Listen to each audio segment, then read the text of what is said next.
आज आपण अण्णाभाऊ साठे यांना भारतरत्न मिळावा याच्यासाठी ही एल्गार सभा घेत आहोत। आणि ही एल्गार याचा अर्थ जो मी तुम्हाला सांगितला की याचा अर्थ होतो की एका युद्धाची सुरुवात असते। अण्णाभाऊ साठेंना भारतरत्न का मिळावा याच्यासाठी या महाराष्ट्रामध्ये वारंवार चर्चा होते। त्या सर्वांना या एल्गार सभेच्या माध्यमातून आपल्याला सांगायचं आहे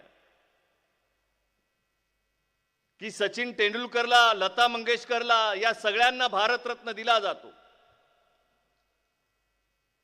परंतु या महाराष्ट्रात नव्हे तर या देशामध्ये साहित्याचा एकमेव बाप साहित्य सम्राट अण्णाभाऊ साठे यांना मात्र भारतरत्न दिला जात नाही। याच्यासाठी हा एल्गार आहे।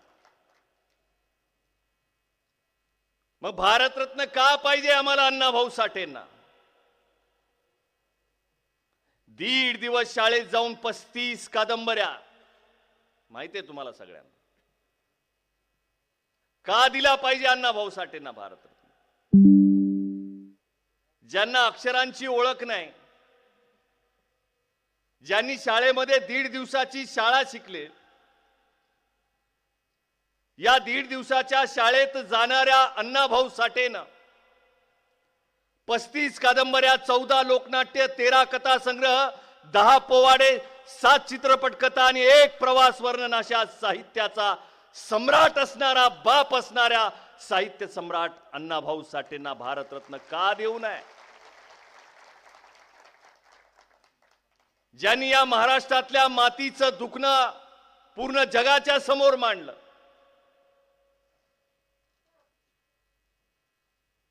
आज आपण मुंबईमध्ये बसलोय, आज आपण भायखळ्यामध्ये बसलोय। ही तीच मुंबई आहे जे सांगलीच्या वाटेगाव पासून तर मुंबईपर्यंत पायी चालत येणाऱ्या व्यक्तीचं नाव अण्णाभाऊ साठे। ही तीच मुंबई आहे, ही तीच मुंबई आहे जी मुंबई या महाराष्ट्रामध्ये राहावी याच्यासाठी, या महाराष्ट्राच्या मुंबईसाठी एल्गार पुकारणाऱ्या माणसाचा, साहित्यकाचं, लोकशाहीराचं नाव आहे अण्णाभाऊ साठे। ही तीच मुंबई आहे जी मुंबई महाराष्ट्रामध्ये राहावी याच्यासाठी अण्णाभाऊ साठेने प्रयत्न केला।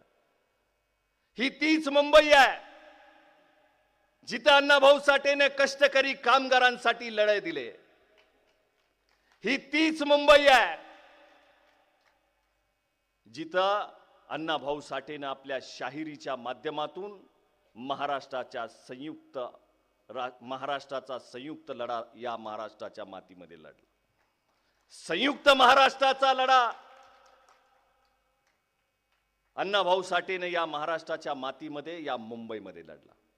आज आपण भायखळ्यामध्ये आहोत, तुमच्या माहितीच तो सांगतो। जेव्हा अण्णाभाऊ साठे वाटेगाववरून मुंबईपर्यंतचा प्रवास केला तर सगळ्यात पहिल्यांदा अण्णाभाऊ साठे कुठे आले असतील तर ते या भायखळ्याच्या वस्तीमध्ये आले होते। त्याच भायखळ्याच्या भूमीमधून, त्याच मुंबईच्या भूमीमधून आपण त्याच अण्णाभाऊ साठेंना भारतरत्न देण्यासाठी आज या महाराष्ट्रामध्ये एल्गार पुकारत आहोत आणि याच्यासाठी आपल्याला लढायचंय, लक्षात ठेवा। याच्यासाठी आपल्याला लढायचंय। अण्णाभाऊ साठेनं फकीरा कादंबरी लिहिली, अण्णाभाऊ साठेनं फकीरा कादंबरी लिहिली। अण्णाभाऊ साठे कम्युनिस्ट चळवळीतला एक मोठा आवाज होता। मग अण्णाभाऊ साठेने जर कम्युनिस्ट चळवळीमध्ये आपलं मोलाचं योगदान दिलेलं आहे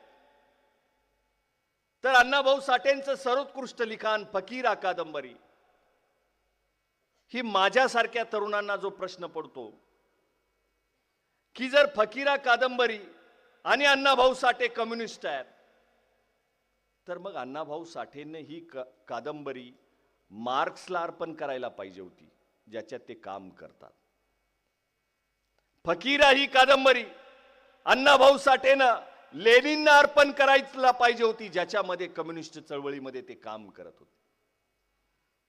परंतु माझ्या बांधवांनो, अण्णाभाऊ साठे यांचं हे सर्वोत्कृष्ट लिखाण फकीरा कादंबरी, जी जगातल्या 27 भाषेमध्ये लिहिली गेली, त्या फकीरा कादंबरीचं पहिलं पान उलटल्यावर ना लेनिन ना मार्क्स, अण्णाभाऊ साठेनं फकीरा कादंबरी ही डॉक्टर बाबासाहेब आंबेडकरांच्या झुंजार लेखणीला अर्पण केलेली आहे. जे त्यांचं सर्वोत्कृष्ट लिखाण आहे,